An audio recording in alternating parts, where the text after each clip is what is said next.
students of Seneca. This is Jono. Today I'm going to be talking about the options for startup and small businesses for your GCSE business exam. Let's go. We've got this. Type of business ownerships is where we're going to start. Every business needs a legal structure that defines who owns it. A sole trader is a single person who is the exclusive owner of a business. They can still have employees, and the owner is entitled to keep all of the profits after tax, but is also personally liable for the business's debts.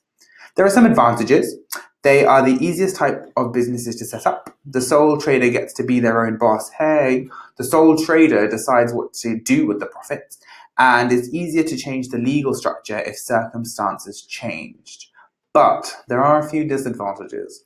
Unlimited liability means that there is no legal distinction between the sole trader's asset and their business's assets. It can be hard to raise finance. Banks often see sole traders as riskier. All the responsibility for making business decision is yours. Whose? Yours. Having someone to share decision making with can improve performance. It can be harder to retain or keep good employees as they aren't necessarily given a share of the profits. So that's what a sole trader is. Now, we've also got partnerships. Partnerships are businesses that are owned by two or more partners. Each partner has an equal share of the profits and equal say in the decision-making process. Example of partnerships are doctor surgeries, dentists, or accountancy firms. They've got some advantages. More people means more experience and more ideas. Decisions can also be better as the owners can discuss pros and cons with each other. It is easier to raise money because banks are more likely to lend to a partnership than to a sole trader. More investment means increased access to finance for the firm, and this supports quick growth. Good employees can be made into partners, and this means it's easier to retain the best employees.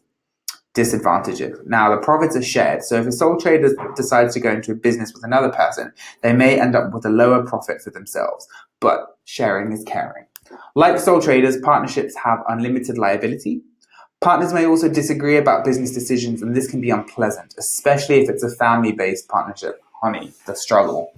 Each partner is liable for the action of the other partners. This may lead to further friction between partners because people can be awful. Partnerships. What are some key facts about them? More people means more experience and more ideas, but each partner is liable for the action of other partners. But it's also good because each partner has an equal say in the decision-making process. Do we remember the feature of sole traders? Well, with sole traders, it can be hard to keep good employees, but a sole trader does get to be their own boss, and the legal structure is easy to change. Next, we're going over limited companies. Limited companies are businesses that are owned by shareholders. There are two types of limited companies, private and public. Both share key differences from partnerships and sole traders. Limited liability.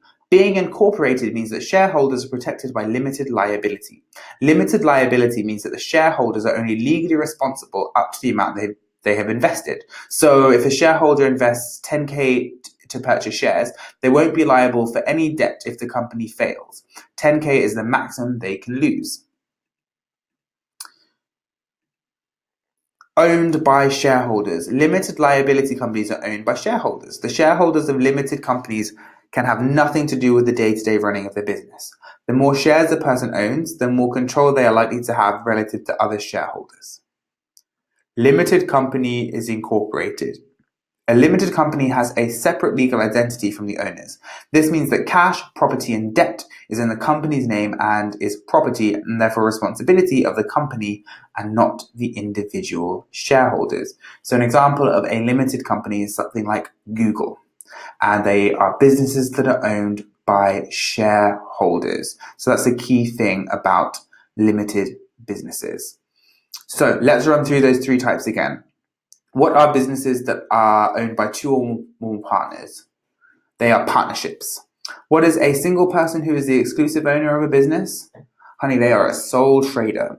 And what are businesses that are owned by shareholders? Those are limited companies. Right, that brings us to the end of this riveting episode on the options for startup and small businesses. I hope it was useful. I'm going to be diving into a few more of these concepts in future episodes. There's going to be an episode on limited liability, so we'll get into some more detail on that, so make sure you check that out. Good luck with all of your studies and revision, and businesses. If you're starting businesses, why not? And I look forward to joining you on the next episode.